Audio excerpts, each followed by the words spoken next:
kurang kedengeran ya, Dai. Tolong panitia suaranya. Isi ya Kak, saya mau tanya. Caranya gimana sih kalau mau jadi asisten dosen gitu? Apa pakai CV dan lain-lain kayak ngelamar kerja? Terus tugasnya itu apa aja?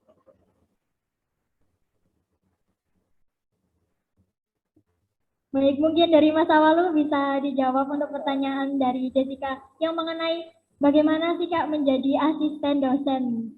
Langsung jawab? Ya, boleh. Dan sebelumnya terima kasih Jessica Putri Anugrah ya. Bisa boleh tahu dari SMA mana, kelompok mana?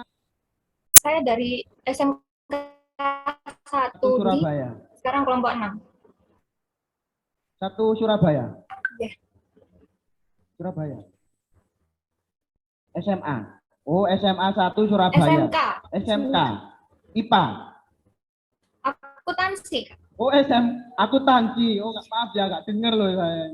Oh, akuntansi. Nah, saya langsung jawab ya. Terima kasih dari SMK 1 Surabaya, akuntansi ya. Oke, gimana caranya menjadi asisten dosen ya? Pertanyaan yang menarik sih. Kalau sebenarnya asisten dosen itu kembali lagi ke relasi. Kalau ngomongin gimana sih caranya, karena saya sering ketemu dengan dosen-dosen beliau-beliau yang ada di Stesia, sehingga saya terbiasa bertemu dengan mereka.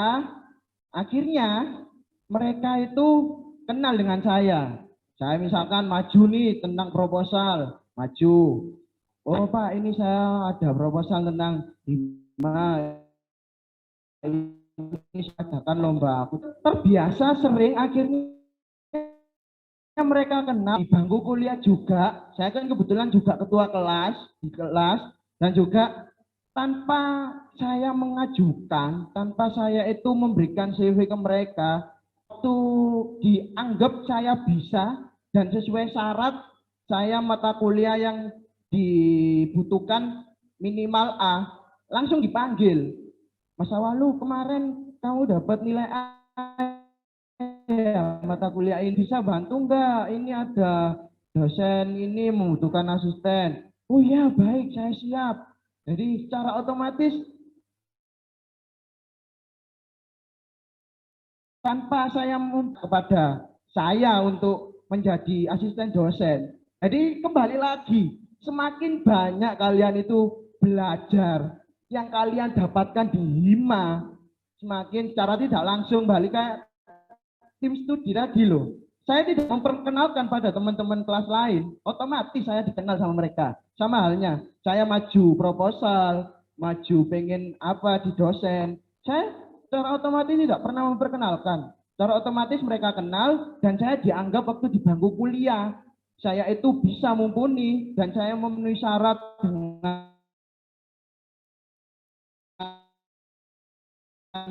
yang bersama jam segini dan segini bantu dosen ini.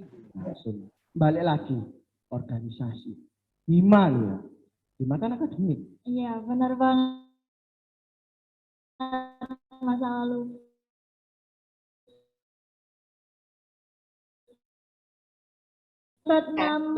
Oke, mungkin saya ulangi lagi ya untuk teknis selanjutnya. Jadi nanti kalian mengetikkan chat di room Zoom. Itu saya ingin bertanya terlebih dahulu. Nanti akan saya persilahkan untuk on mikrofon dan kamera.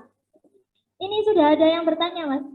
Dari username 3_06_Nurkofifa.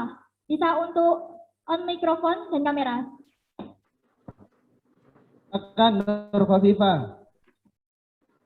Ya Kak, sebelumnya perkenalkan nama saya Nurkofifa dari kelas SA1 Akuntansi dan dari kelompok 3 aktual kos. Saya ingin bertanya Kak, bagaimana sih cara membangkitkan semangat berorganisasi dalam diri kita itu? Terima kasih. Nurkofifa, halo. Dari SMA mana tadi? Dari SMK Islam Kota Batu. Kota Batu, oh jauh ya. Dan ini di Batu sekarang? Enggak, di Surabaya, Kak. ngekos sudah. Ya, ngekos. Ya udah, pertanyaannya yang bagus ya ini. Bagaimana sih membangkitkan semangat berorganisasi dalam diri kita? Tadi mungkin saya sudah sedikit menjelaskan ya. Saya tegaskan, tekankan bagaimana buat diri kalian se-enjoy mungkin di organisasi. Jadi yang membuat enjoy itu kalian, bukan lingkungan. Terus kalian masuk, terus kalau kalian nggak enjoy, kalian keluar. Nah, jangan gitu. Aku kan sudah bilang, organisasi ini tempat belajar. Yang mengenjoykan adalah kalian. Kan lingkungan, kalian enjoy keluar dari lingkungan itu. Kalau kalian nggak nyaman di situ, buat diri kalian nyaman. Cari lingkungan yang kalian bikin nyaman di situ. Sehingga secara otomatis kalau kalian berorganisasi, semakin tertarik. Sehingga kalian, oh iya aku pengen belajar renang ini, akan bersemangat, besok akan di Hima lagi. Oh iya besok aku pengen belajar renang akademik, besok akan ke Hima lagi. Oh iya besok aku ada janjian rapat tentang koordinasi acara pengadaran, oh besok dia kembali lagi. Buat kalian senyaman mungkin, enjoy.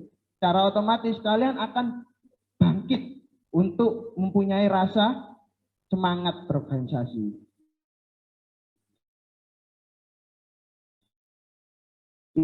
Itu sih dari Arifah sama.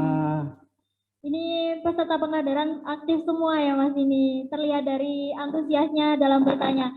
Langsung ini ada dari username 6_05_ Firda Yasmin Ardiani. Bisa untuk on mikrofon dan untuk on kamera. Ya.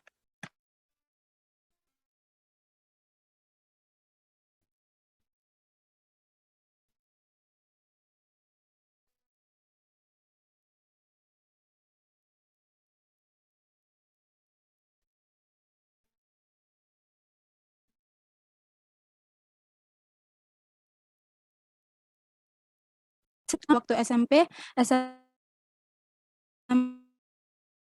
dan saatnya menurut saya selama saya mengikuti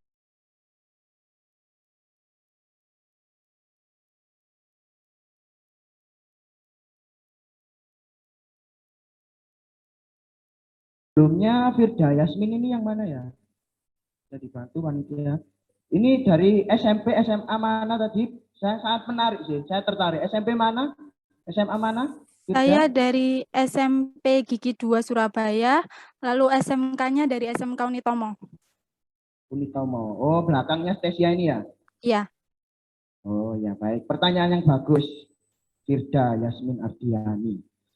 Jadi yang membedakan itu selain ruang lingkup, tanggung jawab mungkin, dan juga tadi kalian kalau semakin besar tanggung jawabnya semakin tinggi. Kalau kalian tadi SMP-nya mana tadi? Dari Gigi 2 Surabaya. Gigi Surabaya ya. Di Gigi itu sama di terus Unitomo sama di Stesia ini. Saya ingatkan dulu ya, Hima bukan UKM ya. Sekali lagi, Hima bukan UKM. Hima itu ada di atasnya UKM. Jadi himpunan ini menaungi UKM-UKM. Itu aja. Lanjut ke pertanyaan. Tadi beda Hima sama UKM. Nah, jadi kalau misalkan yang membedakan adalah yang pertama benar tadi ruang lingkup yang sudah saya bahas tadi. Yang kedua tanggung jawab. Terus juga mungkin kalian mempunyai pemikiran yang beda-beda. Tahun kalian waktu SMP, gimana cara pikir, cara pandang kalian terhadap lapangan. Yang kedua, kalau kalian sudah berumur semi remaja ini 16 sampai 18, nah gimana nih? Di kuliah ini kalian sudah semi dewasa ini. Waktunya kalian harus bebas atau mandiri dari ruang lingkup keluarga. Atau ini benar-benar kalian minimal SMA ini harus benar-benar kalian sudah dewasa. Kalian ini akan calon tulang punggung dari keluarga. Pasti mempunyai perbedaan cara berpikir di sini. Yang mungkin saya belum sampaikan tadi.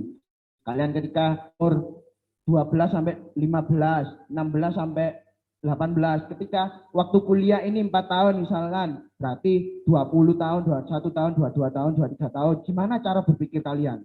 Kalian diuji. Semakin besar, semakin dewasa kalian, ego kalian semakin tinggi. Gimana memanage ego kalian sama orang-orang yang karakter yang memiliki perbedaan? Semakin dewasa kalian, bakal semakin juga besar tanggung jawabnya. Kalian tanpa bantuan, mungkin kalian SMP bahkan masih dibantu guru, SMA masih ada bantuan orang lain. Di kuliah, kalian lebih tanggung jawabnya, harus mandiri. Jadi diri kalian akan dipertaruhkan di sini. Kalian harus benar-benar menemukannya di sini. Itu saya dari aku. Sudah terjawab tidak? Oh, jadi kesimpulannya itu dari diri kita sendiri ya pembedanya ya, Kak ya?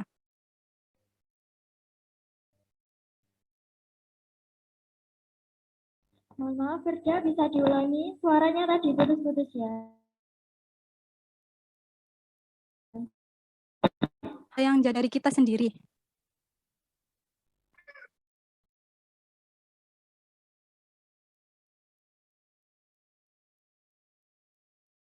Kesimpulannya nanya emang dari diri sendiri. Jadi cara berpikir lagi. Semakin kalian semakin dewasa, bahkan semakin banyak tantangannya. Kalian akan semakin jauh dari zona nyaman itu tadi. Kalian semakin besar, jawabnya semakin besar. Dari tadi ini yang bertanya cewek semua ya Mas ya. Mungkin ayo dong perwakilan 1 atau 2 cowoknya bisa untuk on mikrofon atau mengetikkan saya ingin bertanya di grup ya, di chat room Zoom ya.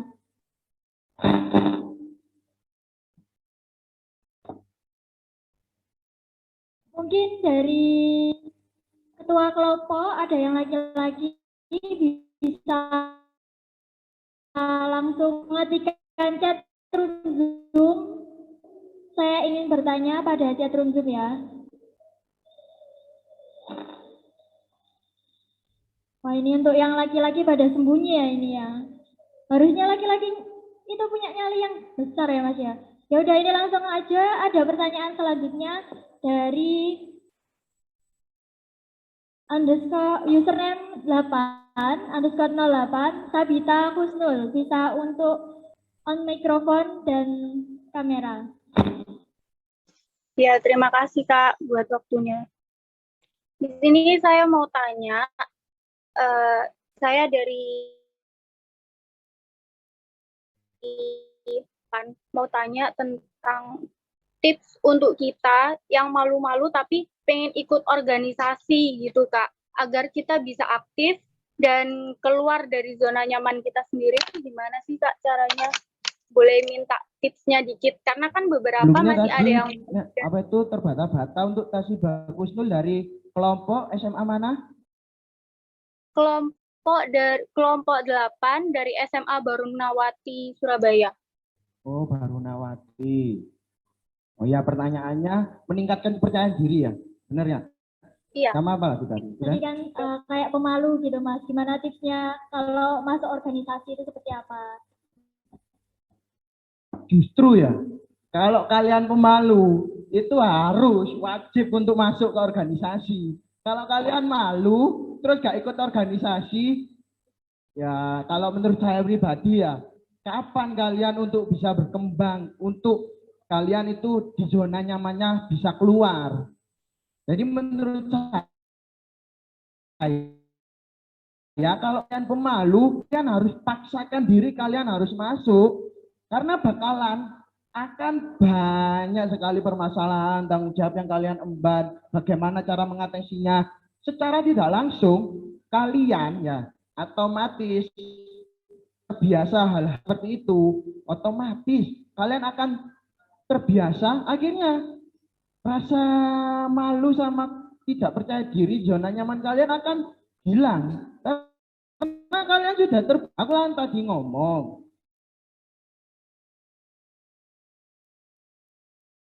kalau kalian akan menjadi kebiasaan baru ketika kalian sudah mencobanya. Ingat, mencobanya. Kalau kalian nggak pernah mencoba, jangan harap kalian pernah mendapatkan pengalaman tersebut. Jadi intinya, coba dulu lah dari aku. Kalau kalian belum mencoba, omong kosong lah. Kalian bahkan nggak pernah tahu rasanya gimana organisasi. Karena sangat penting di dunia kerja nanti pengalaman di rumah juga menit waktu. Ya, yang dari Sabita tadi mengenai pertanyaannya apakah sudah terjawab? Terima kasih. Kak, terima kasih. Oke, sama-sama Sabita. Baik, itu merupakan pertanyaan terakhir ya. Kita lanjut untuk selanjutnya yaitu ada kesimpulan mengenai materi. Saya akan membacakan untuk kesimpulannya, yaitu organisasi adalah sebuah wadah yang dimiliki oleh sebuah naungan yang tersendiri secara struktural dan mereka bersatu padu dengan memiliki visi misi yang sama sehingga dapat mencapai tujuan bersama. Organisasi bisa menjadi penunjang akademik serta dalam organisasi kita juga dapat menambah relasi, mengasah kemampuan, jadi lebih dewasa lagi. Saat di dunia kerja pun organisasi sangat diperlukan yaitu sekitar 70%. Baik, terima kasih atas materi yang telah diberikan oleh Mas Awalu mengenai pentingnya organisasi. Selanjutnya kita memasuki sesi penyiaran bersama. Aku ngomong bentar aja. Oh iya, Ini boleh loh. banget Mas. Kalau aku ya bilang ya, ini masih banyak ya pertanyaannya. Jadi kalian kalau masih penasaran, ini banyak loh Nadia, Intan, terus banyak Mas Yan. Kalau kalian masih penasaran tentang materi ini, aku harapkanlah, ayo balik lagi ke Hima. Ayo nanti kita ngumpul bareng, kita diskusi bareng. Nanti ketemu sama aku, pasti aku nanti kembali lagi ke Hima. Aku beri bimbingan pada kalian lah. Ingetan namaku Muhammad Awalu Romadhona. Nanti kita ketemu ya di sesi selanjutnya di luar pengkaderan. Tapi kalian harus balik ya, biar nanti kita bisa diskusi. Terutama yang tanya tadi, dicatat ya yang nanya. Nanti aku cari yang nanya. Kalian harus menjadi ketupel berarti nanti tanggung jawab. Tidak tunggu, selamat apa ya? Bertemu di sesi selanjutnya. Terima kasih. Tentunya di organisasi. Oke. Untuk sesi selanjutnya yaitu saya ulangi penyerahan piagam dan sesi foto bersama. Kepada Ketua Pelaksana Pengkaderan Hashtag 23 dipersilakan untuk memasuki area panggung.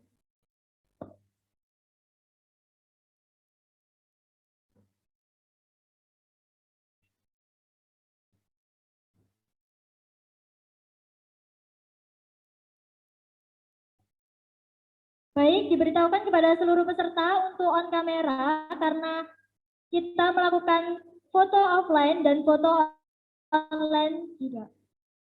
Baik, saya akan hitung mundur untuk sesi fotonya. 3, 2, 1. Baik, sekali lagi. Ya, 2, 1. Terima kasih kepada pemateri.